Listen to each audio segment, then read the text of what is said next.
नमस्कार दोस्तों, मैं पंकज स्वागत करता हूं आप सभी का यूपीपीसीएस मीमांसा में। तो दोस्तों, मैं उम्मीद करता हूं आप सभी अच्छे होंगे एंड आपकी जो यूपीपीसीएस 2026 को लेके जो पढ़ाई है वह बहुत ही बेहतर तरीके से चल रही होगी।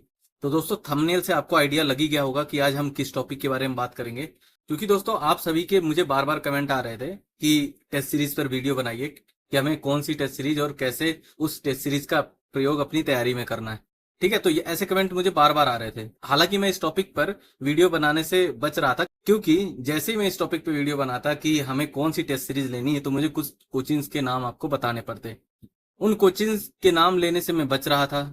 मैं चाह रहा था कि मैं किसी भी प्रकार से इस चैनल पर किसी भी कोचिंग का प्रचार प्रसार ना करूं। वीडियो स्टार्ट करने से पहले ही मैं आपको बता देता हूं, मैं किसी भी कोचिंग संस्था से नहीं जुड़ा हूं। ठीक है, ये वीडियो मैं सिर्फ आप लोगों की जो डाउट्स है उनको क्लियर करने के लिए बना रहा हूं, ताकि आप लोगों को क्लियर हो सके कि आपको टेस्ट सीरीज कौन सी कोचिंग्स की लगानी चाहिए या नहीं लगानी चाहिए, या फिर आपको टेस्ट सीरीज लगाने की जरूरत भी है, या सिर्फ पीवाईक्यू करके ही आपका काम चल जाएगा।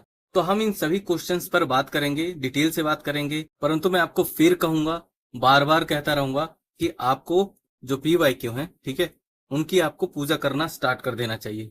ठीक है, क्योंकि आप पीवाईक्यू करके ही जो यूपीपीसीएस के जो क्वेश्चन है, ठीक है, या फिर जो आयोग क्वेश्चन बना रहा है उसके पैटर्न को समझ सकते हैं। मार्केट में आप किसी भी संस्था या इंस्टीट्यूट की टेस्ट सीरीज ज्वाइन कर लीजिए, ठीक है, प्रैक्टिस के लिए भले टेस्ट सीरीज सही हो, लेकिन इससे आप आयोग के जो पैटर्न है, आयोग के जो क्वेश्चन बनाने का पैटर्न है वो समझ नहीं सकते, क्योंकि मार्केट में अभी तक कोई भी ऐसी टेस्ट सीरीज या संस्था नहीं है जो आयोग के पैटर्न पे ही हूबहू क्वेश्चन बना दे। हाँ, ऐसा हो सकता है कि कोई संस्था आयोग की तरह क्वेश्चन बनाने का प्रयास कर रही हो। तो मैं आपको एक नंबरिंग से शो करके दिखाता हूं। मान लो कि आयोग का जो क्वेश्चन बनाने का पैटर्न है वो 100% के बेसिस पे, लेकिन अब क्या करती संस्थाएं इस 100% की ओर बढ़ने का प्रयास करती। तो कोई संस्था 70% के अराउंड आयोग की तरह क्वेश्चन बना रही होगी, तो कोई 80%। बट इसका मतलब ये नहीं है कि हाँ, ये जो संस्था मार्केट में उपलब्ध है वो आयोग की तरह क्वेश्चन हूबहू बना के आपको दे दे। ठीक है, इसके लिए आपको सबसे इंपॉर्टेंट क्या करना है, तो पीवाईक्यू ही करना है, बार बार करना है, 1000 बार करना है। क्या करना है? पीवाईक्यू। तो पीवाईक्यू की इंपॉर्टेंस आपको समझ आ गई होगी। इसके अलावा एक चीज मैं आपको और बता दूं, हमारे ही चैनल पर पीवाईक्यू को बेस बना के पीवाईक्यू एंड इट्स बियॉन्ड नामक सीरीज चल रही है, जिसमें हम यूपीपीसीएस के जो रिपीटेड टॉपिक है, जो बार बार एग्जाम में पूछे जाते हैं, ठीक है, उनको आधार बनाकर क्लासेस करवा रहे हैं।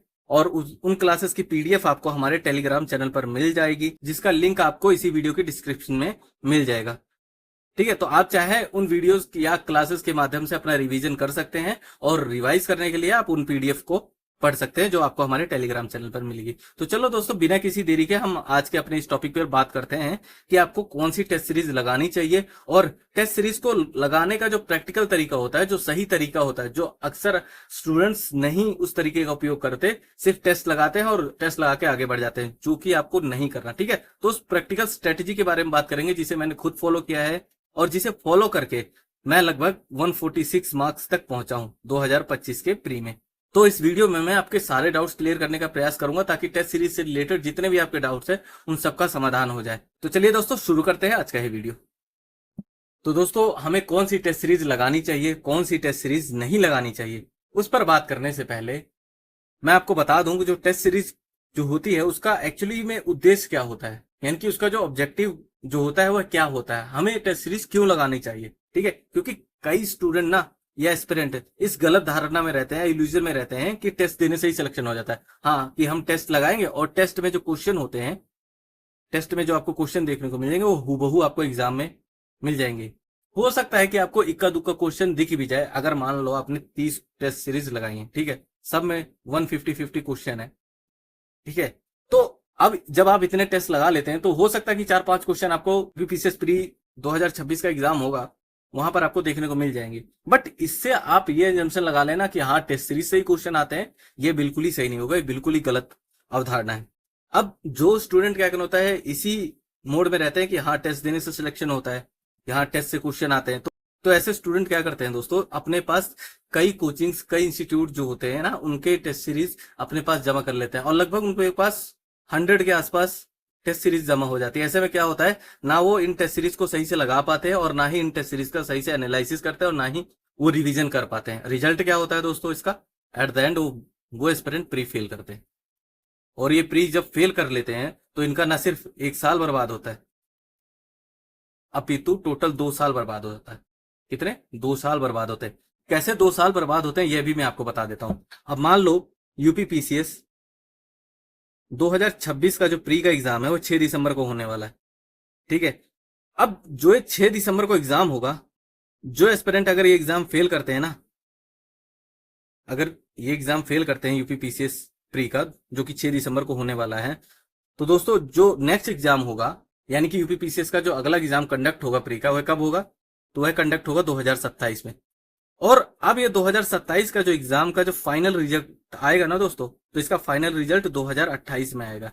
तो आप लोग इस चीज को समझिए, यदि आप यूपीपीसीएस 2026 को फेल करते हैं तो आपका जो सिलेक्शन होगा, जो भी स्टूडेंट 2027 के प्री मेंस और इंटरव्यू को पास करेंगे, तो सिलेक्शन कब होगा? तो 2028 में होगा।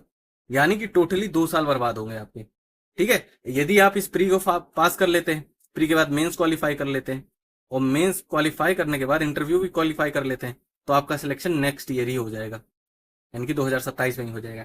तो इस चीज को समझिए, ठीक है।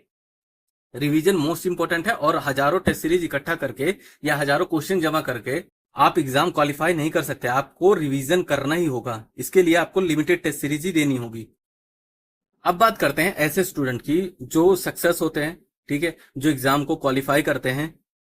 आखिर ऐसे स्टूडेंट टेस्ट सीरीज का कैसे उपयोग करते हैं, इसके बारे में भी हम जानेंगे, और हम यह भी जानेंगे कि हमें टेस्ट सीरीज का कैसे उपयोग करना चाहिए ताकि हम उसका मैक्सिमम बेनिफिट उठा सके और अपने जो एग्जाम है यूपीपीसीएस 2026 का जो एग्जाम है उसे क्वालिफाई कर सके।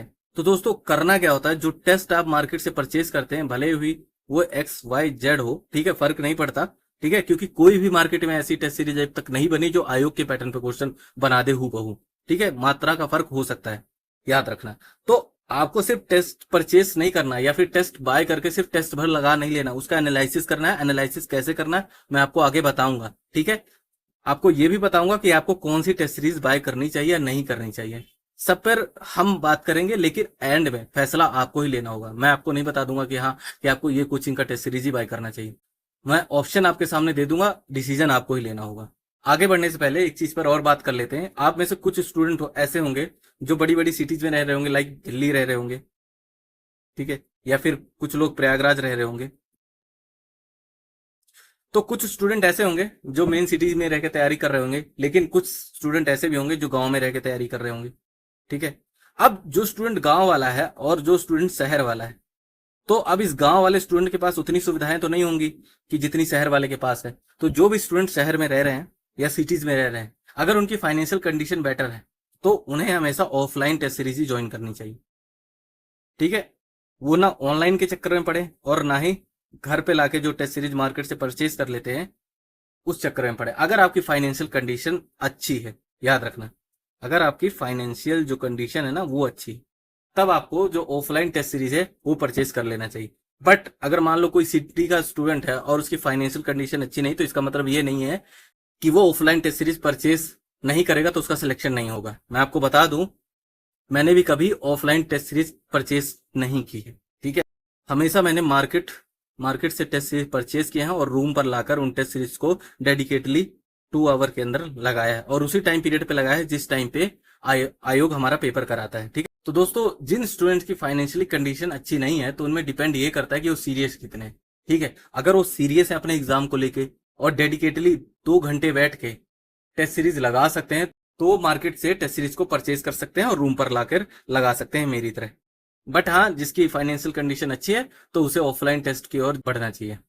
अब बचे जो गांव के स्टूडेंट है, ठीक है, तो उनके लिए मैं बता दूं, आपको कई सारी ऑनलाइन टेस्ट सीरीज देखने को मिल जाएंगी जहां से आप परचेज कर सकते हैं। चॉइस आपका है, ठीक है। जो भी मैं आपको ऑफलाइन टेस्ट सीरीज वाली संस्थाओं के नाम बताऊंगा, ठीक है, वो ऑनलाइन भी टेस्ट सीरीज आपको प्रोवाइड कराती हैं। तो आप चाहें तो बाय कर सकते हैं, परंतु यदि आपके पास ऑनलाइन बाय करने के भी पैसे नहीं है, ठीक है, कई गांव के स्टूडेंट होते हैं जो बहुत ही ज्यादा, जिनकी फाइनेंशियल कंडीशन अच्छी नहीं होती, तो ऐसे में आप क्या कर सकते हैं कि आप बाय कोरियर दिल्ली या इलाहाबाद जैसे जगहों से टेस्ट सीरीज मंगवा सकते हैं, क्योंकि कई सारे बुक शॉप वाले आज के टाइम में यह सुविधा देते हैं कि वो आपको मार्केट में जितनी टेस्ट सीरीज जो भी आपको चाहिए वो सब आपके घर में कुरियर करवा देते हैं।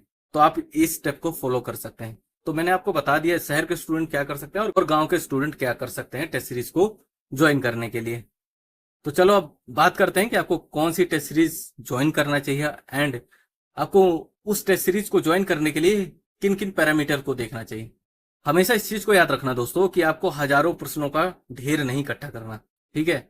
आपको लिमिटेड ही टेस्ट सीरीज लगानी है क्योंकि आपके पास पढ़ने के लिए बहुत सारा सब्जेक्ट होता है। आपको हिस्ट्री पढ़ना है, हिस्ट्री के अलावा पॉलिटी पढ़ना है, पॉलिटी के अलावा इकोनॉमी पढ़नी है, साइंस पढ़ना है, ज्योग्राफी पढ़ना है, करंट अफेयर पढ़ना है। दुनिया भर के सब्जेक्ट आपके पास ऑलरेडी हैं जो पढ़ने के लिए बचे हुए हैं। इसके अलावा सी सेट भी पढ़ना होता है। तो आपको मिनिमम टेस्ट सीरीज ही ज्वाइन करनी है। तो ऐसे में दोस्तों आपको लिमिटेड टेस्ट सीरीज ही खरीदनी है, ठीक है। एक आइडियल अनुमान होता है कि आपको कितनी टेस्ट सीरीज लगानी चाहिए। तो मेरे अकॉर्डिंग आप 25 से 30 टेस्ट सीरीज लगा सकते हैं अगर आपके पास पर्याप्त टाइम है। नहीं तो आप 15 से लेके 20 टेस्ट सीरीज भी लगा सकते हैं, ठीक है। और जिसके पास बिल्कुल समय ना हो तो वो मिनिमम 10 टेस्ट सीरीज तो लगाए ही, ठीक है। जिसके पास बिल्कुल टाइम ना हो तो 10 टेस्ट सीरीज उसे लगानी ही चाहिए ताकि आपको यह पता लग सके कि आप गलतियां कहाँ कर रहे हैं, ठीक है। टाइम मैनेजमेंट में आपको प्रॉब्लम हो रही है या नहीं हो रही है, सब चीजें आपको कैसे पता चलेंगी। तो सब चीजें आपको पता टेस्ट सीरीज के माध्यम से ही लगेंगी। तो अब आपको ऐसा भी नहीं करना है कि आप 3-4 इंस्टीट्यूट या कोचिंगों के टेस्ट सीरीज को बाय कर लें, जो कि बहुत सारा। एक प्राइमरी टेस्ट सीरीज ज्वाइन करें, वो आपकी चॉइस होगी कि आप किसे चूज करते हैं, ठीक है। और चूज करने से पहले मैं आपको कुछ पैरामीटर बता देता हूं। अगर वो पैरामीटर है तो आप उन्हें परचेज कर सकते हैं या फिर मार्केट से उठा सकते हैं और घर पर लाकर लगा सकते हैं। तो सबसे पहले आपको देखना है कि जो भी वो XYZ टेस्ट सीरीज है तो क्या वो सेक्शनल टेस्ट आपको प्रोवाइड करवा रही है, सेक्शनल या सब्जेक्ट वाइज टेस्ट, ये देखना है। इसके बाद क्या वो यूपी, चूंकि हम यूपीपीसीएस का एग्जाम दे रहे हैं तो क्या वो टेस्ट में यूपीपीसीएस के क्वेश्चनों को शामिल कर रही है, ठीक है। इसके साथ साथ करंट अफेयर के क्वेश्चन उसमें होने चाहिए। और करंट अफेयर के क्वेश्चन के साथ साथ क्या वह संस्था आपको फुल लेंथ टेस्ट भी जीएस के प्रोवाइड करा रही है। इसके साथ साथ सी सेट के टेस्ट भी आपको मिल रहे हैं वहां से। और इन सब के अलावा आपको क्या वह संस्था डिटेल सोल्यूशन प्रोवाइड करवा रही है। और ये सोल्यूशन ऐसा भी ना हो कि आदम जमाने के हो।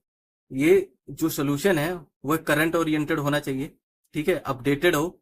ऐसा नहीं कि पुराना आदिकाल का आपको प्रोवाइड करा दिया और उसमें कुछ भी अपडेशन ना हो।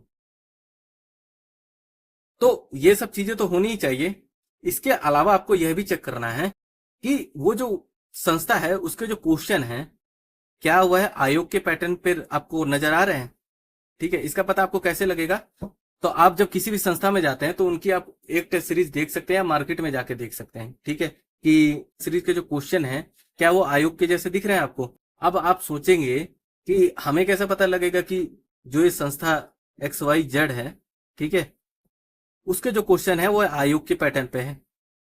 तो दोस्तों इसीलिए तो मैं आपको कह रहा हूं कि आप PYQ लगाइए। जब आप बार बार PYQ लगाएंगे ना तो आपके माइंड को यह पता लग जाएगा कि जो आयोग है वह कैसे क्वेश्चन बना रहा है। अब जैसे ही आपके माइंड को यह पता लग गया कि हाँ आयोग इस पैटर्न पर क्वेश्चन बना रहा है, तो जैसे ही आप उस संस्था के क्वेश्चनों को देखेंगे या उस टेस्ट सीरीज के क्वेश्चन को देखेंगे तो आपको पता लग जाएगा कि ये आयोग के पैटर्न पर है या नहीं। ऐसे में आपको टेस्ट सीरीज को चुनने में और ज्यादा आसानी होगी। तो यहां पर हमने बात की कि आपको टेस्ट सीरीज को चुनना कैसे, क्या उसके पैरामीटर होते हैं। तो चलो अब बात कर लेते हैं कि मार्केट में कौन कौन सी फेमस टेस्ट सीरीज हैं जो ज्यादातर एस्पिरेंट परचेज करते हैं, उन्हें देख लेते हैं, ठीक है। एंड आपको कौन सी परचेज करनी चाहिए या कौन सी टेस्ट सीरीज लगाना चाहिए उसके बारे में भी बात करेंगे। यहाँ पर कुछ फेमस कोचिंगों के या इंस्टीट्यूट के नाम है, ठीक है। जैसे कि दृष्टि IAS है जो आपको टेस्ट सीरीज उपलब्ध कराता है। ध्येय IAS है, ठीक है, बहुत पुरानी संस्था है जो आपको टेस्ट सीरीज प्रोवाइड करवाती है। इसके अलावा GS वर्ल्ड भी देखने को मिल जाएगा और नेक्स्ट IAS भी मार्केट में देखने को मिल जाएगा। आजकल ये भी यूपीपीसीएस के लिए डेडिकेटेड है। PW ओनली IAS आपको देखने को मिल जाएगा जो कि यूपीपीसीएस से रिलेटेड टेस्ट सीरीज प्रोवाइड करवाती है। इसके अलावा संस्कृति IAS भी है जो यूपीपीसीएस से रिलेटेड टेस्ट सीरीज प्रोवाइड करवाती है। तो मार्केट में ये कुछ संस्थाएं हैं जो कि ज्यादा फेमस है। हालांकि और भी संस्थाएं हैं जो मार्केट में आपको टेस्ट सीरीज प्रोवाइड करवाती है, लेकिन मैं कुछ ही संस्थाओं की बात करूंगा। बाकी आपकी चॉइस है आपको कहां से बाय करनी, कहां से बाय नहीं करनी, ठीक है। दृष्टि IAS की सबसे पहले बात कर लेते हैं। दृष्टि IAS चूंकि यूपीएससी पर आधारित संस्था है, ठीक है, और इनके जो क्वेश्चन होते हैं, इनके जो क्वेश्चन का जो पैटर्न होता है वो ज्यादातर यूपीएससी ओरिएंटेड ही होता है। हमेशा ये रिसर्च करते ही रहते हैं, नए पैटर्न पे आपको क्वेश्चन देखने को मिलते हैं, ठीक है। क्वेश्चन में एरर कम होता है, ठीक है, क्योंकि एक बड़ी संस्था है तो इस चीज का ध्यान रखते हैं कि आपको जो आंसर मिले ना वो बहुत ही प्रामाणिक हो, कोई इसमें गलतियां ना हो। इसके अलावा आपको डिटेल सॉल्यूशन भी देखने को मिल जाएगा। अब बात करते हैं ध्येय आईएएस की।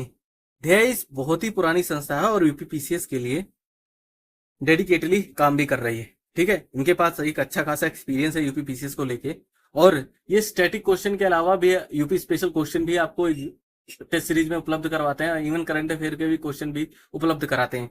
बात करें इनके सोल्यूशन की तो बहुत ही शॉर्ट में आपको उपलब्ध करवाएंगे ताकि आपका रिवीजन हो जाए। ठीक है, और एक्स्ट्रा एक्सप्लेनेशन नहीं देंगे। ठीक है, जितना आपका क्वेश्चन है उसी के रिगार्डिंग आपको सोल्यूशन देखने को इसमें मिलेगा। जैसे दृष्टि आईएएस क्या करता है, थोड़ा इसका सोल्यूशन बड़ा होता है ताकि जो एस्पिरेंट है उसको उस क्वेश्चन के इर्द गिर्द और भी जो क्वेश्चन बन सकते हैं ना वो भी उसको एक आइडिया हो जाए। ठीक है, लेकिन ध्येय आईएएस क्या करता है कि इसका जो सोल्यूशन होता है वह क्रिस्पी होता है, शॉर्ट में होता है, ताकि आपका जो रिवीजन है ना वह बार बार हो सके।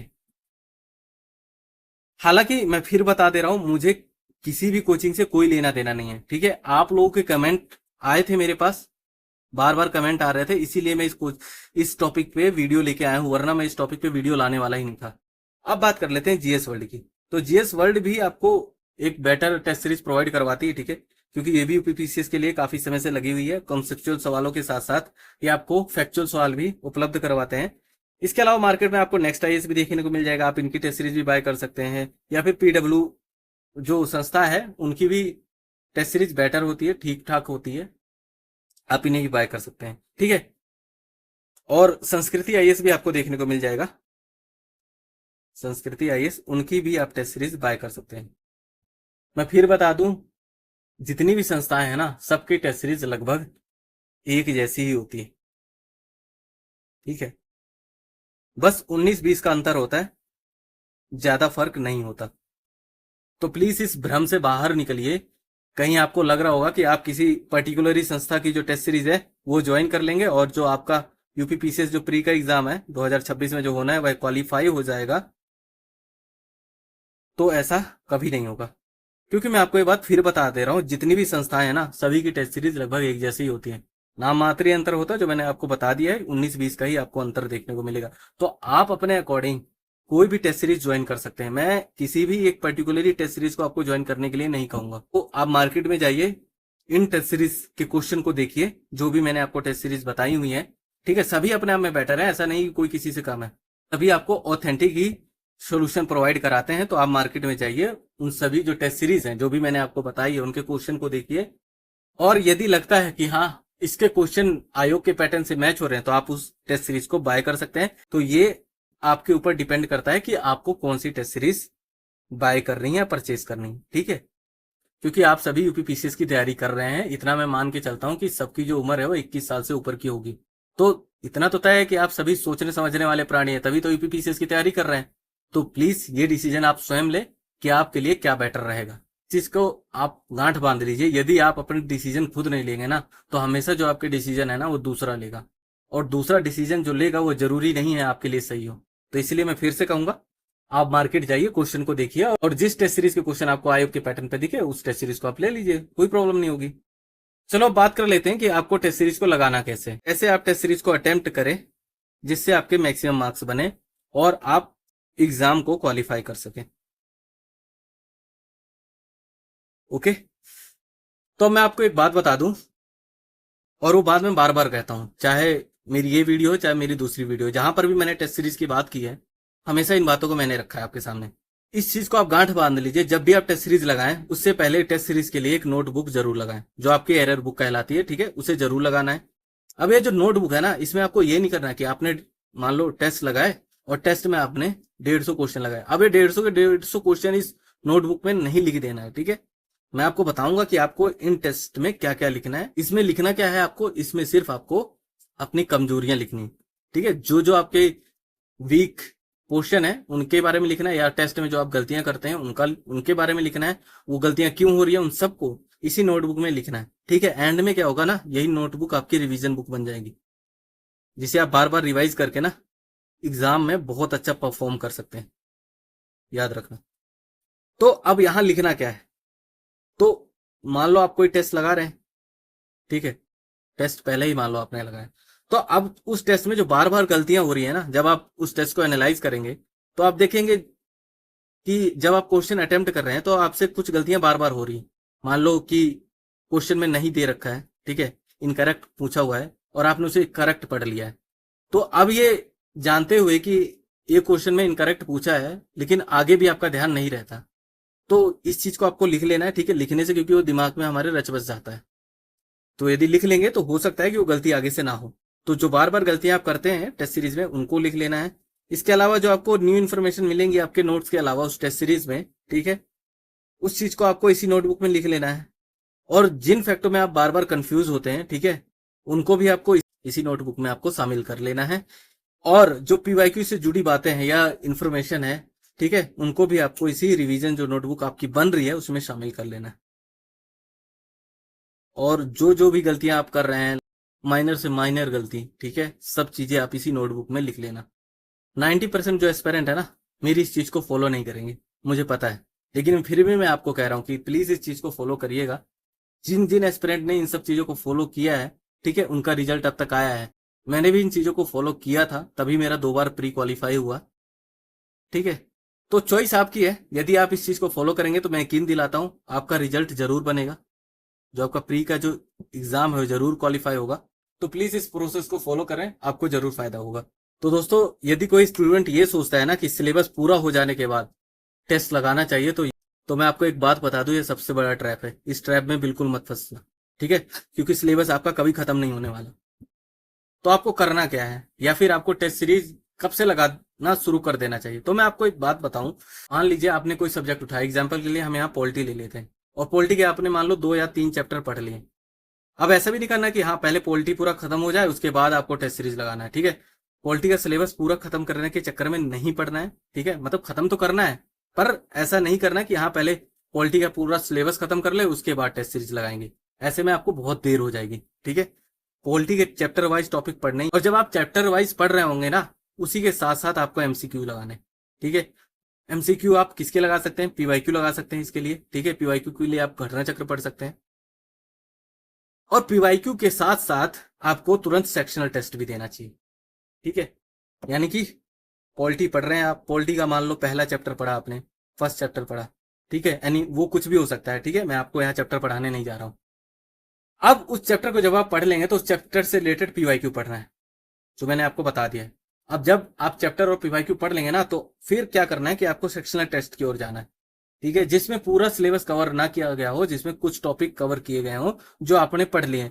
अलग अलग संस्था आपको टेस्ट सीरीज के ऐसे मॉड्यूल उपलब्ध करवाती है जिसमें वो बताती है कि आपके इन टॉपिक का टेस्ट लिया जा रहा है, ठीक है। कई संस्थाएं ऐसे भी होती है कि जब वो सेक्शनल टेस्ट ले रही होती है तो पूरे पॉलिटी का भी ले रही होती है, लेकिन कई संस्थाएं पहले चैप्टर वाइज टेस्ट लेती हैं, ठीक है। वो आपको 4 या 5 चैप्टर दे देंगे, फिर उसी के बेस पे आपके टेस्ट लेने शुरू कर देते हैं। तो आपको इस चीज का बेहद ख्याल रखना है कि आपको सब्जेक्ट के साथ ही सेक्शनल टेस्ट लगाने हैं, ताकि आप तुरंत चेक कर सकें कि आपको कितनी चीजें रिकॉल हो रही हैं, कितनी चीजें याद हो रही हैं, और आप उस सब्जेक्ट में कैसा परफॉर्म कर रहे हैं, ठीक है। हमेशा इस चीज को ध्यान रखिए, फुल सिलेबस खत्म होने का कभी इंतजार मत करें, ठीक है। जितना आप कर रहे हैं, जितना आप मेहनत कर रहे हैं या चैप्टर पढ़ रहे हैं या सिलेबस कवर कर रहे हैं, प्लीज उसे चेक करते जाइए। और चेक आप कैसे करेंगे, तो इसी सेक्शनल टेस्ट के माध्यम से चेक करेंगे। जब आप ये सेक्शनल टेस्ट दे दें चैप्टर वाइज का, तो उसके बाद पूरे विषय यानी कि जो पॉलिटी का जो पूरा सेक्शनल टेस्ट है वह देना सभी चैप्टरों का, ठीक है। और जैसे ही हर सब्जेक्ट में आप ये प्रोसेस कंप्लीट कर लें, उसके बाद आप फुल लेंथ टेस्ट की ओर बढ़ सकते हैं। उम्मीद है आपको चीजें समझ आ रही होंगी। लास्ट में जाते जाते फिर आपको एक चीज पे इन्फिसाइज करना चाह रहा हूं। आप सोचते होंगे सर बार बार यही चीज क्यों बताना चाह रहे हैं। मैं बार बार इन चीजों पे इसलिए इन्फिसाइज कर रहा हूं क्योंकि यहीं से रिजल्ट बनते हैं, ठीक है। यदि आप कोई भी टेस्ट लगा लेंगे ना और उसको एनालाइज नहीं करेंगे, तो मैं यकीन दिलाता हूं आपको टेस्ट का कुछ फायदा नहीं मिलने वाला। फिर बता रहा हूं, जब आप टेस्ट दे रहे होते हैं ना 2 घंटे के बीच में, तो आप सिर्फ टेस्ट का इतना ही लाभ ले रहे होते हैं। जैसे होता क्या है, ये आइसबर्ग होता है जिसका हमें सिर्फ एक भाग दिख रहा होता है, इसका 9वां भाग हमें दिख नहीं रहा होता।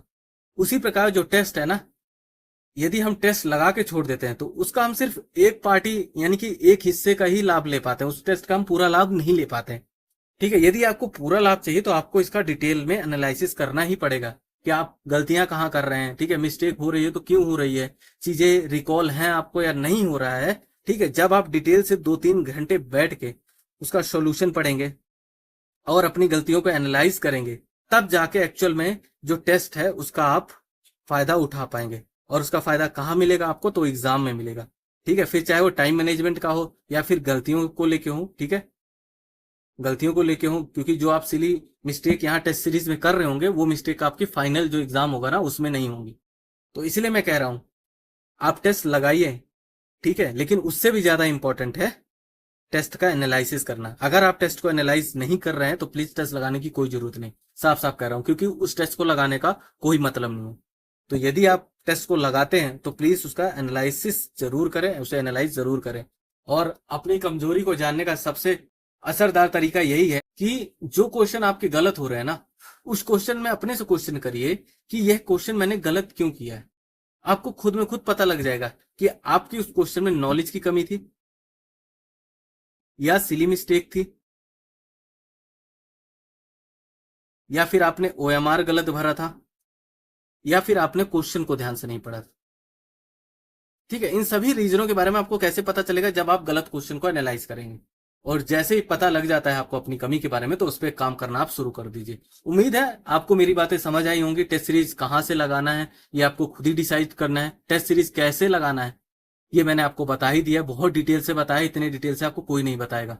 तो यदि आपको हमारी वीडियो अच्छी लगती है तो वीडियो को जरूर लाइक करें, और चैनल को यदि अब तक सब्सक्राइब नहीं किया तो चैनल को सब्सक्राइब भी जरूर करें।